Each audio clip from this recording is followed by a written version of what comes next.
Il y a 2 ans de cela, un ami italien avec qui on parlait de football, bien évidemment, m'a parlé d'une équipe qui, clairement, selon lui, n'était pas du tout assez connue. Et pourtant, me disait-il, ce club valait vraiment le coup qu'on s'y intéresse.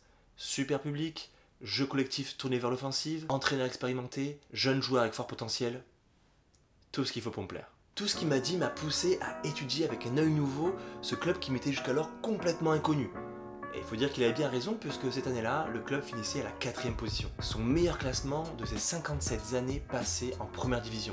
Un truc de fou. Une sacrée longévité au plus haut échelon qui vaut à ce club créé en 1907 le surnom de la plus grande des petites équipes. Une petite équipe, en effet, puisque outre ses quelques titres de 2ème division, elle n'a remporté qu'une seule Coupe d'Italie en 1963. Parce que c'est justement de Coupe d'Italie dont on va parler dans cette vidéo. Et oui, vous imaginez bien que je n'aborde pas le cas de l'Atalanta Bergame complètement par hasard. Et oui, parce qu'elle vient de se qualifier en finale de la coupe en éliminant la Fio en demi-finale et surtout la Juventus 3-0. J'imagine que comme moi, vous vous demandez quelle équipe peut bien battre la Juventus 3-0 en quart de finale de Coupe d'Italie. Et c'est ce qu'on va voir. Ce que je voulais faire dans cette vidéo, c'est vous inciter d'une part à regarder cette finale de la Coupe d'Italie qui se déroulera le 15 mai prochain, et d'autre part à vous intéresser de plus près, comme moi, à ce club qui, je pense, vaut vraiment le coup. L'Atalanta tire son nom d'un personnage de la mythologie grecque, personnage que l'on retrouve sur son blason. Affichant un taux de remplissage de 75% dans son stade Atleti Azzurri d'Italia de 25 000 places, le club du nord de l'Italie fait figure d'exception dans un pays où les stades sonnent de plus en plus creux. Son meilleur résultat européen est une demi-finale de Coupe des Coupes en 1988 face au club belge du FC Malines. Ce qui est dingue, c'est que le club évoluait alors en 2ème division. Plus récemment dans le temps, le club avait réussi à battre notamment Lyon et Everton, avait réussi à finir premier de son groupe, mais avait été éliminé par le Borussia Dortmund. C'est quand même pas honteux. Quelques figures marquantes du football italien et même européen sont passées par ce club. Citons notamment Carlos Bianchi, Giuseppe Meazza, Donadoni, Montolivo, Vieri, et j'en passe. Citons également le passage absolument mémorable ou pas de Franck Sauzet. Bon, non, en fait non, c'est pas du tout mémorable. Et ça s'est pas du tout bien passé. Puisqu'on parle des joueurs, abordons maintenant l'équipe actuelle.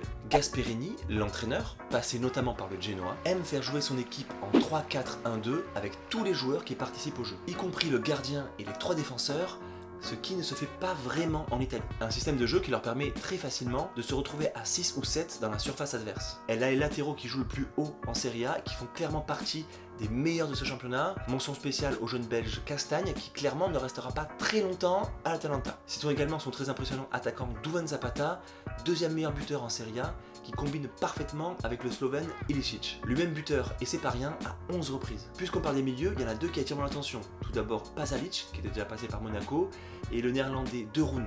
Je les trouve tous les deux techniques et très complémentaires. L'Atalanta, c'est donc une équipe qui joue offensivement, avec un pressing, avec une volonté de posséder la balle et qui met une intensité terrible.